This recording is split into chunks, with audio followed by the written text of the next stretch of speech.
Assalamualaikum warahmatullahi wabarakatuh. Alhamdulillah wassalatu wassalamu ala rasulillah wa ba'd. Ayyuhal ikhwah a'azzani wa a'azzakumullah. Kita lanjutkan pembacaan Al-Adabul Mufrad.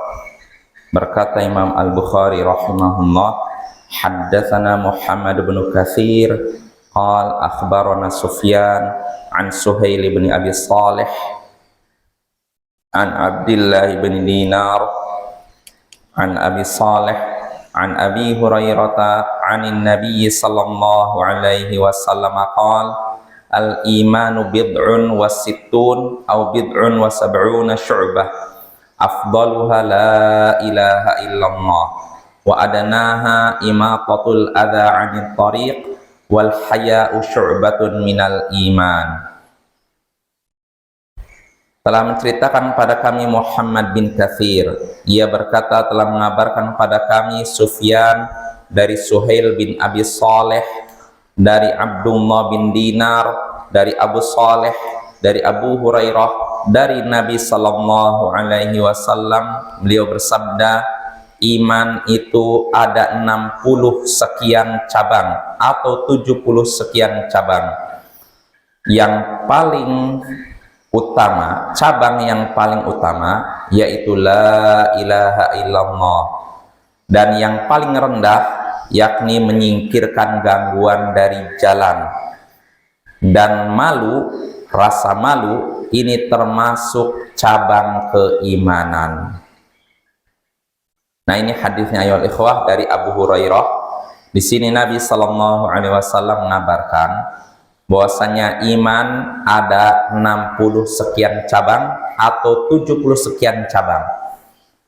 Di sini 60 sekian cabang atau 70 sekian cabang. Di sini ada keraguan. Keraguannya bukan dari Nabi, tapi dari perawi hadis ini. Jadi perawi ini ketika mendengar hadis ini, saya nggak tahu maksudnya 60 sekian cabang atau 70 sekian cabang. Ragu ya. Jadi iman ini ada 60 sekian cabang atau 70 sekian cabang. Cabang keimanan yang paling utama, yang paling baik, yaitu ucapan la ilaha illallah, kalimat tauhid. Dan yang paling rendahnya menyingkirkan gangguan dari jalan. Gangguan apapun itu, entah berupa kayu, hewan mati, atau kotoran dan semacamnya. Lalu Nabi menutup hadis ini dengan menyatakan malu termasuk cabang keimanan. Artinya malu bukan perkara biasa, ini termasuk tanda keimanan seseorang. Nah, ini makna hadisnya insya Allah jelas.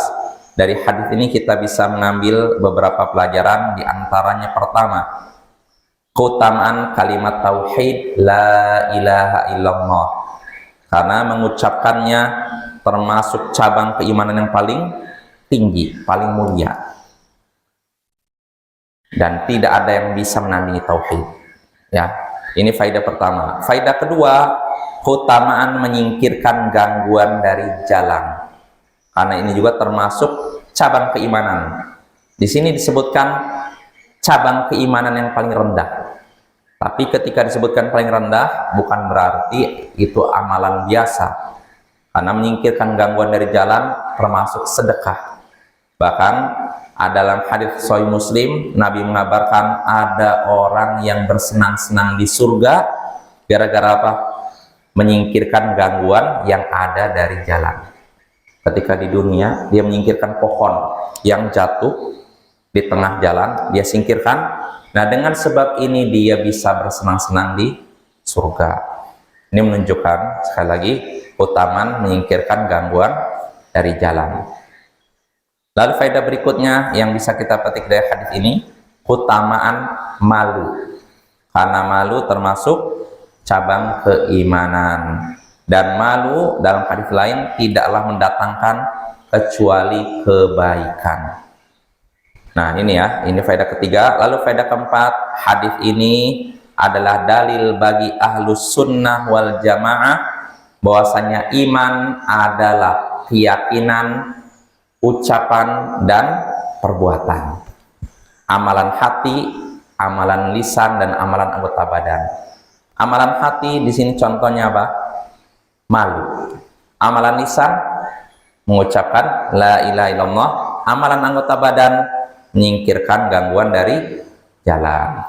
Wassallallahu ala nabiyyina Muhammadin wa ala alihi wa sahbihi ajma'in wa akhiru da'wana anil hamdulillahi rabbil alamin. Assalamualaikum warahmatullahi wabarakatuh.